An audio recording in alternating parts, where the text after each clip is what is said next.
Salve, salve, queridíssimos e queridíssimas! É um prazer inestimável estar mais uma vez na tela do seu computador para uma aula de Sociologia, uma das que eu mais gosto, que é o tema Cultura. Então, o título dessa aula vai ficar Cultura, Conceitos, Mecanismos e Características. Vamos nessa? Para a gente introduzir essa aula em vocês, nós precisamos pelo menos elaborar 3 questões fundamentais que vão nortear o desenvolvimento da nossa aula. A primeira é: o que é ser culto? Vocês já perceberam que quando alguém fala que uma pessoa é culta, necessariamente isso é uma qualidade positiva? Então tem um valor dentro da nossa sociedade. Então nós vamos tentar desmistificar o que é esse conceito de culto, cultura e por que esse conceito tem valor na nossa sociedade. A segunda pergunta é: existe uma cultura alta, uma cultura superior? Por que nós falamos, por exemplo, que uma pessoa culta é aquela que ouve determinadas coisas, que lê determinadas coisas, e não pessoas que ouvem, por exemplo, arte periférica, que escutam músicas periféricas, que leem poemas periféricos? Já pararam para pensar nisso? Então, será que existe uma cultura alta atrelado àquilo que é culto? E o terceiro, existe uma função para a cultura? Então, esse é um ponto interessante que a gente vai tentar analisar se a cultura tem uma funcionalidade dentro da nossa sociedade e por que ela foi criada, né? Se ela tem um objetivo específico por ser criada. Hoje a gente vai trabalhar com o conceito de cultura e a gente vai falar de cultura muitas vezes e a gente tenta colocar um montão de coisa no mesmo saco. Então, desde um idioma, desde um livro, desde uma fotografia, de um filme, né, de uma expressão, algo da culinária, né, que agora eu estou fazendo pão, por exemplo. Então, um time de futebol, né, uma prática do dia a dia. Tudo isso pode ser enquadrado como cultura nos dias de hoje, pelo menos no senso comum. E a gente vai tentar classificar esses conceitos na sociologia. Então a primeira coisa que a gente precisa classificar é que cultura é uma expressão humana. O que isso significa? Né? Que a cultura ela existe para os seres humanos. Nós não vamos falar de cultura dos animais, certo? Nós não vamos falar de cultura das plantas. Toda vez que a gente fala de cultura das plantas, nós estamos falando de cultivo. Então veja que essa palavrinha, cultivo, ela acabou originando uma palavra que é essencialmente humana, que é a cultura.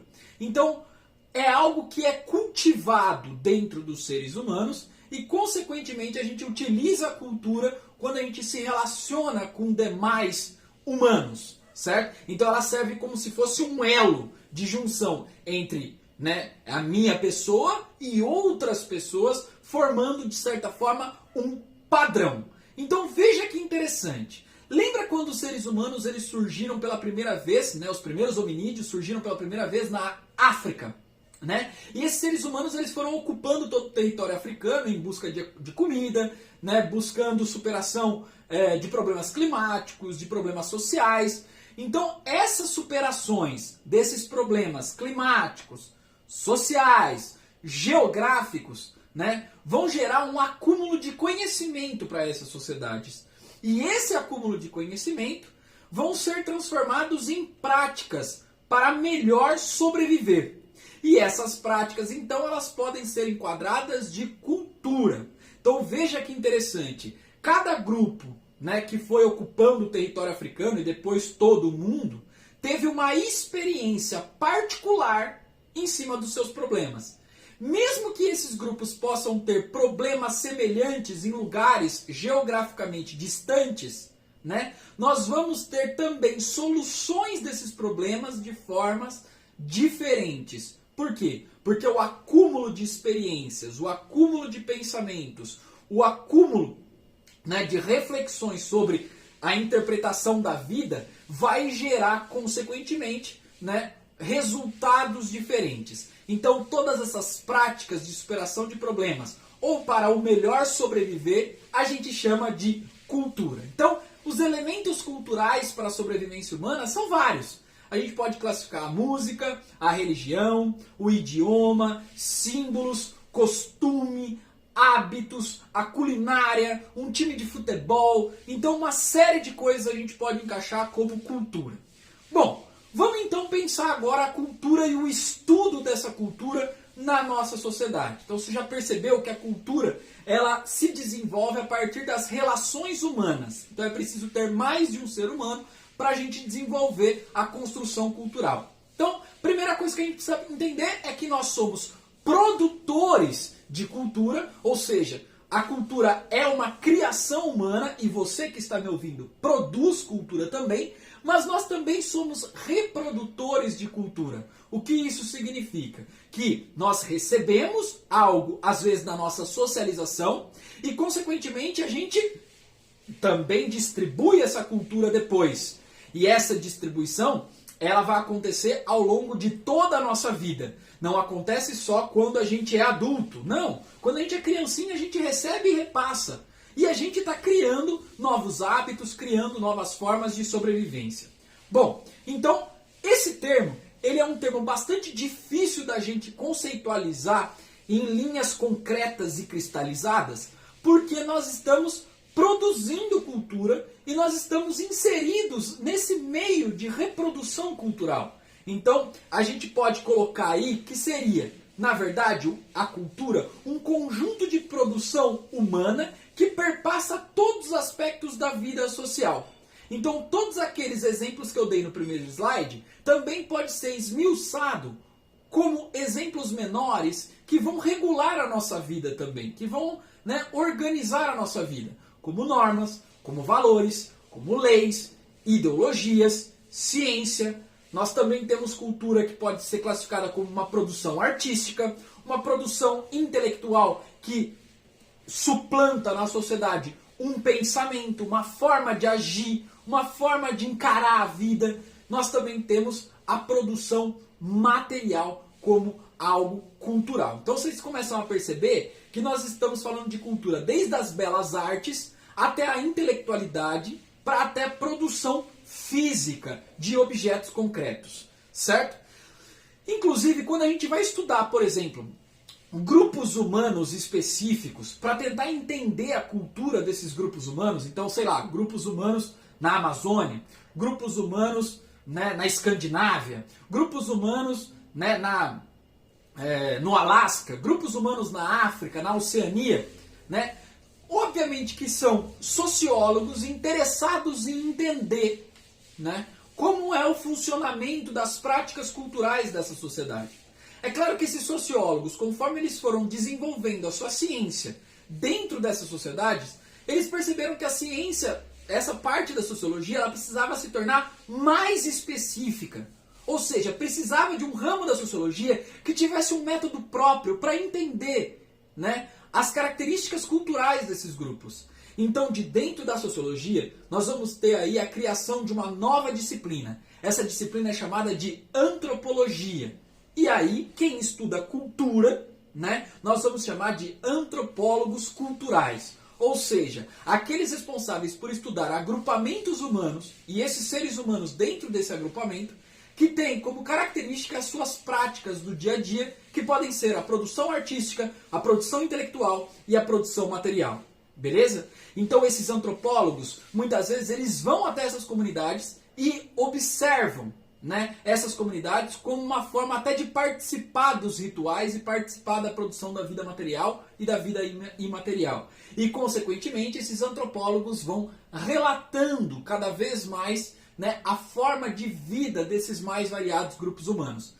Então é interessante a gente notar que conforme a globalização vai acontecendo e há um interesse cada vez maior dos cientistas de conhecer essas sociedades diferentes que lidam com a globalização, que lidam com culturas diferentes, eles também acabam relatando o que eles acabaram encontrando nessas sociedades diferentes. E esses relatos, que são relatos científicos, demonstram para nós que apesar de existir uma globalização, ou seja, uma prática de comunicação entre todas as pessoas do globo, nós ainda temos sobrevivência de culturas que estão determinadas num espaço geográfico e que são diferentes desses padrões globais, certo? Então, ao mesmo tempo que a gente tem, por exemplo, um avanço cada vez maior de como se fosse uma americanização do mundo, nós temos também, cada vez mais, uma resistência de culturas regionais que não aceitam essa americanização e que tentam reforçar os seus traços identitários,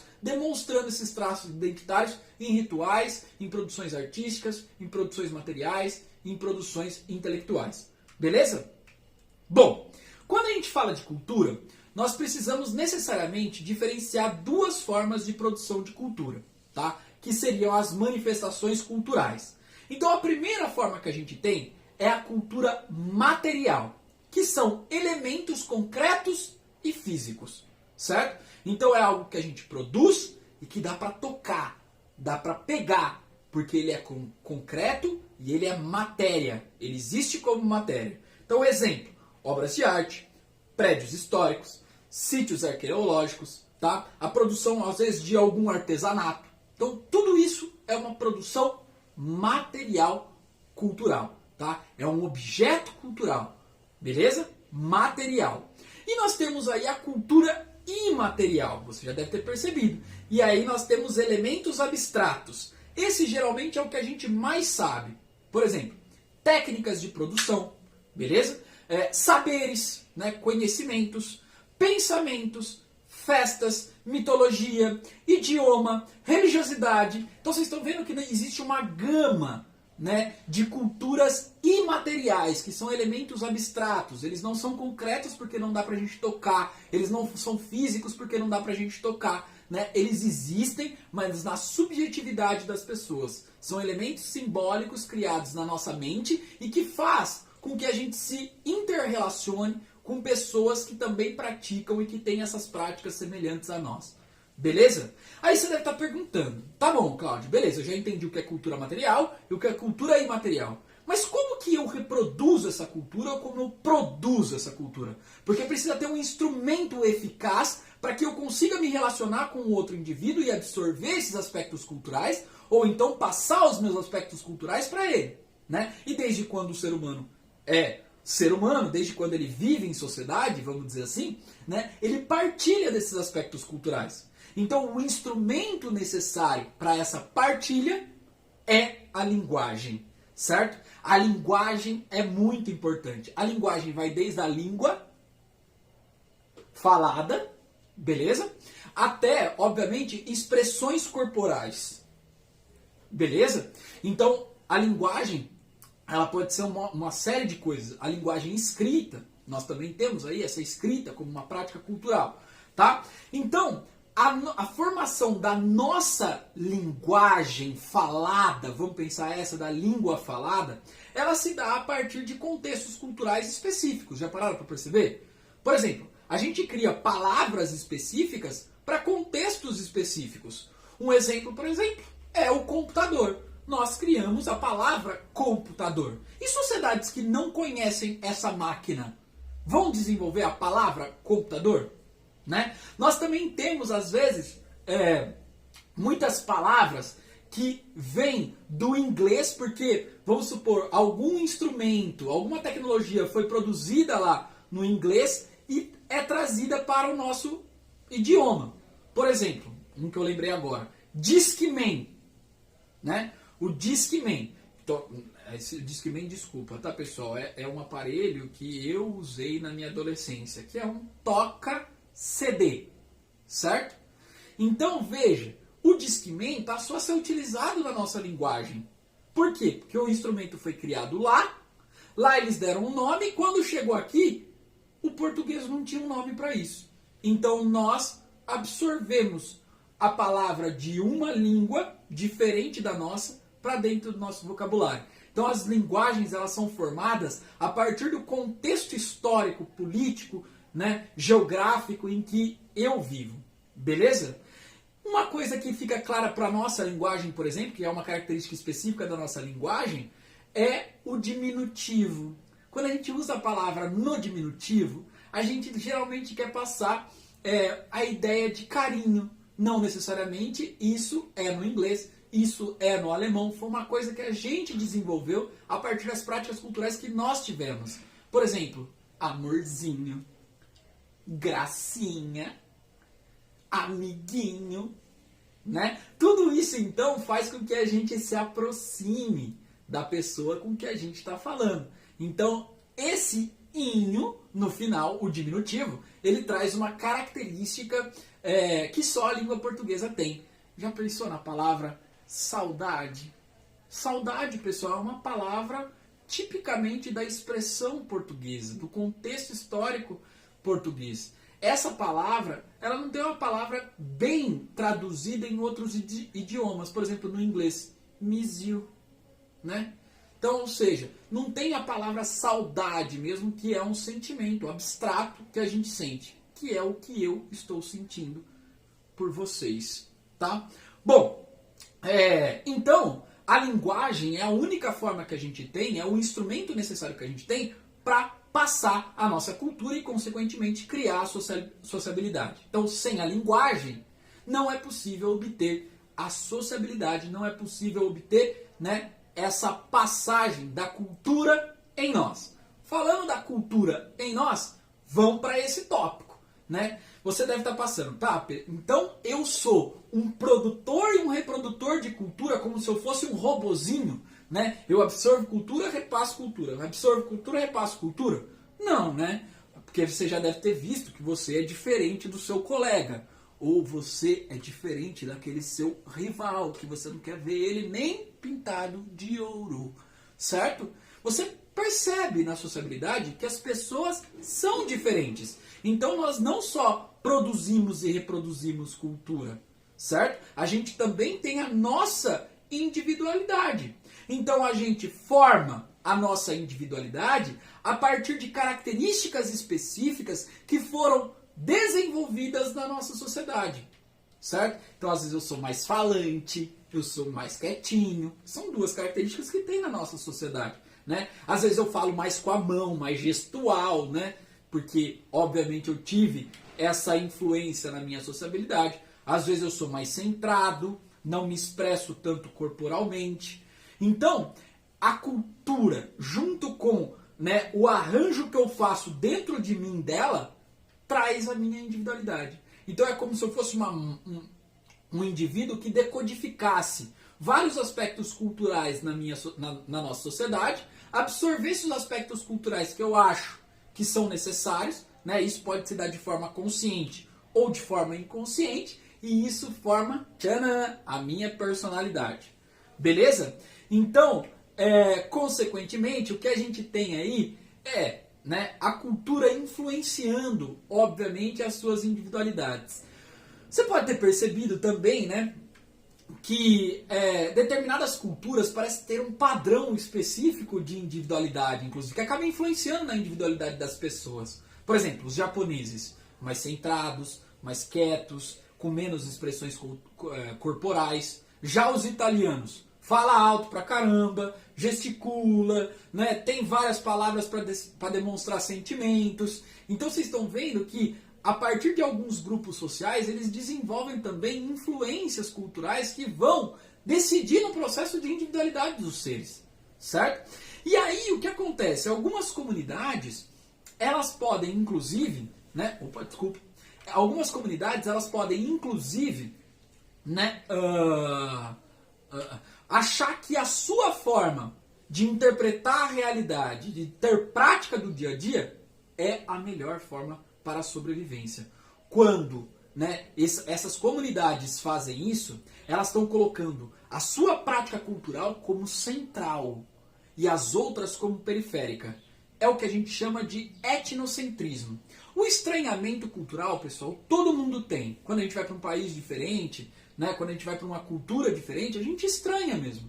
Por quê? Porque não é uma prática que traz a nossa identidade. Então a gente não tem certo amparo, né? E a gente fica desamparado, a gente causa na gente um estranhamento. Então, o importante é entender o que a gente vai fazer com esse estranhamento. Se eu entendo que o estranhamento, né, é algo normal, né, e acredito que eu devo respeitar esse estranhamento, beleza, a gente pode viver num universo multicultural. Mas se eu pego esse estranhamento e falo, não, esse outro que me estranhou, ele não pode existir, vou puni-lo. Isso é uma guerra. Por exemplo, cruzadas. A cruzada nada mais foi do que um processo etnocêntrico. certo? Então, é claro que a gente tem aí essa cultura, né, que acaba influenciando o comportamento das pessoas e que acaba determinando, obviamente, a individualidade, que gera padrões também de formas de interpretar a realidade. Por exemplo, a cultura do medo, né? O que é o medo, por exemplo? O medo à autoridade, que está muito inserida, né, na cultura ocidental, né? O medo à violência, por exemplo, né, que está muito inserido na cultura ocidental. E nós também temos práticas discriminatórias dentro dessa cultura, que seria, por exemplo, a cultura do racismo, a cultura do machismo, né, que a gente vê como práticas do dia a dia que você acabam executando por conta, né, de alguma coisa que foi inserida, né, no seu processo de socialização, que você classifica já como algo natural. Então, por exemplo, né, quantas vezes a gente não vê batida policial em cima de negros e negras? Né? Os dados revelam pra gente que essas batidas policiais em cima de negros e negras são muito maiores do que em brancos.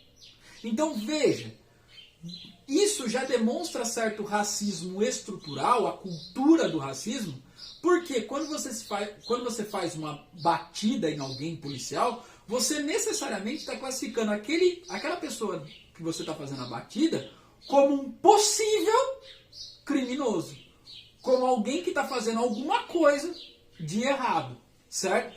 Então, por que isso acontece mais em negros do que em brancos? Porque existe uma cultura do racismo. Beleza? Bom, outras coisas importantes que a gente deve se atentar aí, né? A universalidade. Ou seja, apesar das pessoas, dos grupos humanos, terem desenvolvido culturas diferentes, né, nas mais variados espaços geográficos diferentes, né, existem algumas características que foram construídas de forma universal. Então veja que interessante. Se a gente pegar uma comunidade autóctone da Oceania e uma comunidade autóctone do Brasil, nós vamos perceber que mesmo eles nunca tendo entrado em contato em algum momento histórico, né, eles valorizam algo específico. Eles criaram algo que é igual para os dois. Então vamos pensar, mesmo eles não tendo contato físico entre eles, nunca na história das suas comunidades, mas eles conseguiram desenvolver algo semelhante. Por exemplo, a religiosidade, pessoal. Então mesmo a galera da Oceania, como a galera do Brasil, desse povo autóctone, eles desenvolveram a religiosidade mesmo não tendo contato entre si. Por quê? É bem provável que fundamentalmente eles tiveram uma dúvida. Qual é a dúvida? Da onde a gente veio? Para onde a gente vai?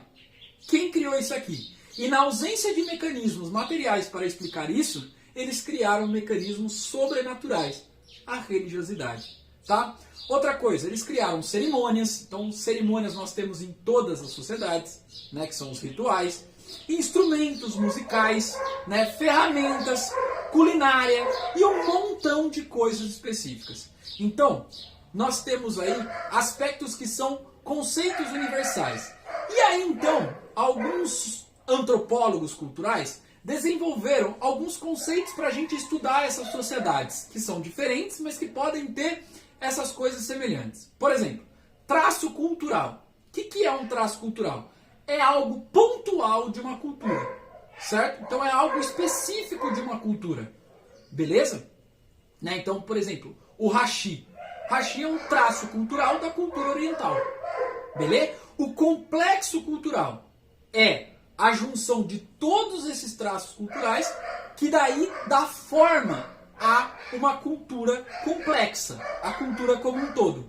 O padrão cultural, que daí seria um conjunto de elementos que formam regras e a moralidade. Ou seja, que começa a organizar toda a sociedade, que organiza a sociedade como um todo. E por fim, a área cultural é onde nós temos a abrangência geográfica de uma determinada cultura. Certo? Então o território geográfico de uma determinada cultura. Beleza, pessoal?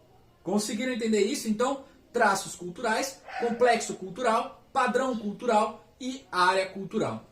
Por fim, pessoal, Vocês devem ter percebido, né, que muito se fala hoje em assimilação cultural. Né? O que é a assimilação cultural? Ela faz parte do processo de socialização.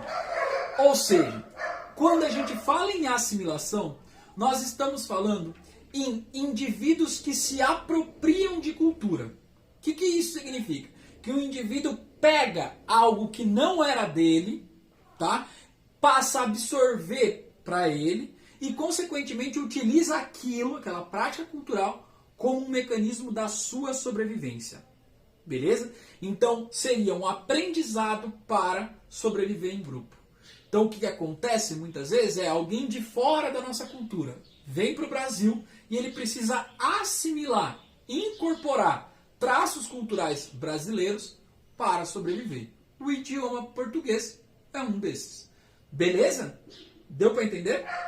Bom, essa incorporação ela pode se dar tanto de forma inconsciente como de forma consciente.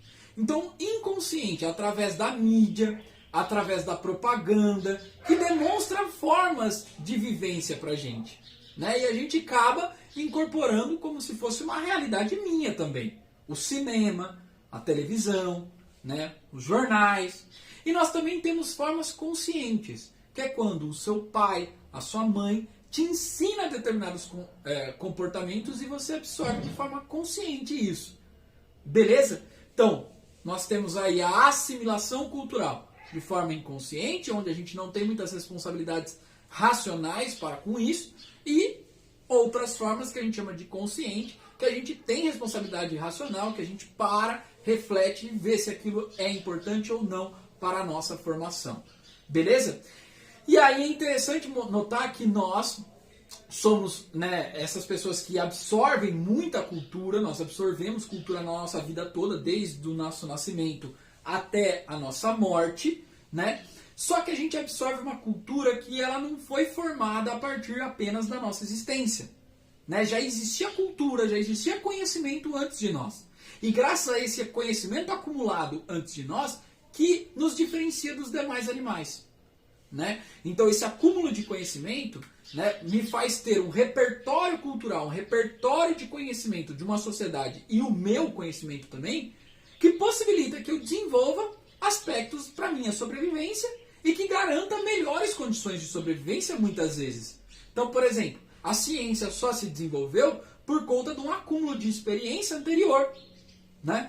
Remédios são desenvolvidos a partir de acúmulo de experiências anteriores. Então pensa nos curandeiros da Idade Média, né? Nos conhecedores da botânica da Idade Média. Eles foram importantes para a gente chegar até os nossos remédios hoje. Como que a gente sabe que uma planta é venenosa, por exemplo? Porque nós tivemos acúmulo de conhecimento anterior para chegar até nós. Então esse acúmulo de conhecimento ele é fundamental para a construção da sociedade, para a gente repassar esse repertório cultural. E veja, não é que a gente vai acumulando conhecimento, acumulando. Não. Alguns conhecimentos são acumulados e outros são esquecidos. Certo? Então, às vezes, alguns conhecimentos para a nossa materialidade, eles não servem. Eles não foram selecionados por aquele grupo de pessoas. Então, eles são esquecidos muitas vezes e, posteriormente, eles podem ser lembrados. Tá? Então, esse acúmulo ele também é seletivo. Pois bem, quando a gente fala de cultura, nós também temos algumas especificidades dessa cultura. Ou seja, culturas específicas. Né? Essas passagens dos saberes e do conhecimento são conhecimentos específicos que são passados para a gente. Nós temos, por exemplo, o conhecimento popular. O que significa o conhecimento popular? Um conhecimento que está inserido na maior parte da sociedade, na população como um todo. Né? Então, por exemplo, um ritmo musical, um gênero musical, uma comida típica, uma linguagem, né, um dialeto, isso faz parte da cultura popular. Nós temos a cultura periférica, que está dentro da popular, só que ela não está tão homogênea. Por quê? Dentro dessa população existe um segmento mais marginalizado, que a gente chama de periférico. Essa cultura periférica seria a expressão, geralmente, daqueles que não têm tantas possibilidades assim, econômicas, certo? Então, primeiro ponto que a gente tem aí que é importante, o rap é uma cultura periférica, nós temos poemas periféricos, né? Nós temos formas de organização que são periféricas. Beleza? Então essa seria a cultura periférica. Queria mandar um abraço pro cachorro do meu vizinho, que todo vídeo me atrapalha. Valeu. E nós temos aí também a contracultura. O que seria isso? Né? A contracultura seria um grupo social que se organiza, tá? Para expor as contradições daquela cultura, para agir na forma contrária, na contramão daquela cultura homogênea do status quo, tá? Um exemplo bastante claro que a gente tem, pelo menos na década de 60 e 70, que era a cultura hippie, que queria abandonar a cultura popular burguesa, vamos dizer assim, a cultura do terno e gravata, a cultura cristã da família monogâmica, por exemplo, a cultura da racionalidade, né, é abandonada para uma cultura voltada para a extrapolação da materialidade, sobretudo utilizando drogas, por exemplo. Né? Então nós temos isso, essa cultura hippie, por exemplo, uma cultura que veio para chocar a sociedade, e por isso que a gente chama de contracultura.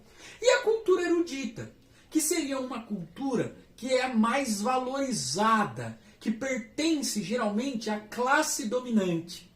Tá? Então, por exemplo, se a gente falar hoje de universidade, nós estamos falando de cultura erudita. Se a gente falar de uma música clássica, por exemplo, nós estamos falando de cultura erudita. Certo? Então essa cultura erudita seria, de certa forma, uma cultura que está, né, reservada a uma elite específica. Beleza? Vamos lá então. E aí falar um pouquinho da cultura e o indivíduo. A cultura e o indivíduo, né, ela está intimamente ligada, né, à nossa realidade. Certo? Então nós estamos intimamente ligados à nossa realidade. A gente absorve cultura que tem a ver com a nossa realidade. Certo? E essa cultura, ela estabelece alguns padrões de comportamento para nós. Não sei se você já percebeu. Que seria atitudes que a sociedade espera de você. Então aí nós temos, por exemplo, as normas, que são padrões de cultura que vão ser estabelecidos por várias instituições. Então as regrinhas, né? As leis que são formadas aí pela instituição chamada Constituição, regras de conduta que são estabelecidas pela Igreja Católica, por exemplo, pela Igreja Protestante, né? Pela escola, pela família. Então você percebe que todas essas instituições, muitas vezes, elas acabam pregando aspectos específicos da cultura para criar uma normatização específica. Beleza? Então isso gera uma conduta esperada, né? Uma ação esperada das pessoas. E se você não realiza essa prática esperada que foi disseminada pela sua cultura, você vai ter uma sanção negativa. Uma punição formal, muitas vezes, que pode te levar à prisão, ou uma punição informal, que as pessoas podem olhar para você e falar assim: nossa, olha só essa aí, cortou o cabelo curtinho. Onde já se viu? Isso aí não é para menina. Certo? E aí essas pessoas se organizam a partir de uma moralidade para punir com os maus olhos, por exemplo, com não deixar você frequentar determinados espaços, você vai ficar incomodado por conta disso. Beleza? E nós temos as sanções positivas, né? Que é quando você executa uma tarefa que o professor manda para você, o prof fala: uhul, você é fera, maravilhoso, top. Tá vendo? Então isso cria um hábito em você, que são algumas normas de executar esse ato, aceitar a autoridade do professor, e que isso gera um benefício no final. Beleza? Então a cultura, ela auxilia a uniformizar práticas do dia a dia. E tem alguns tabus nas sociedades também, que seriam regras rígidas, que muitas vezes até transpassam sociedades com culturas diferentes. Né? Que são aquelas leis, aquelas regras tão rígidas que se você infringir, você vai ter, né, uma punição formal, uma punição informal, vai criar um verdadeiro rebuliço. Por exemplo, o incesto, que é a prática amorosa e sexual com membros da própria família, certo? Então isso é criminalmente condenável em muitas sociedades, mas também na moralidade. Então isso é um tabu, as pessoas não falam, as pessoas não querem saber disso. Beleza? E os valores que são criados também por nós, né? Valores que eu considero positivos, tem alguma prática específica, então muitas vezes os valores que eu considero como bons são diferentes daqueles valores que são considerados bons para a sociedade japonesa. Né? Então, por exemplo, se você chegar hoje conversando, dialogando, né, num espaço novo e tal, muitas vezes as pessoas podem olhar e falar assim, nossa, essa pessoa é gentil, legal, interessante, tem bom papo. Agora, chega assim na cultura japonesa, né, falando pra caramba, gesticulando, aí as pessoas vão falar, nossa, esse cara aí é entrão, né? Entrão. Então tá vendo que aspectos como bom, como ruim, como justo, como não justo, são aspectos também construídos a partir de práticas culturais. Beleza? E o nosso último slide para a gente finalizar, que é a preservação cultural. A preservação cultural faz parte da nossa memória, né? Então é importante porque cria a nossa identidade também. Então essa preservação histórica é fundamental. Um exemplo é o patrimônio histórico cultural, né? Que são bens culturais históricos, que oferece uma memória coletiva. Então a gente olha para esse patrimônio e fala assim, isso aqui faz parte do Brasil, isso aqui faz parte dos paulistas, então me faz parte também, certo? Então aí, por exemplo, quando esses patrimônios físicos, tá, eles são importantes para a comunidade, o Estado é empurrado a reconhecer esse patrimônio como sendo importante para a sociedade. Aí o Estado tomba o patrimônio. Nossa, Cláudio, então o Estado vai lá e derruba. Não.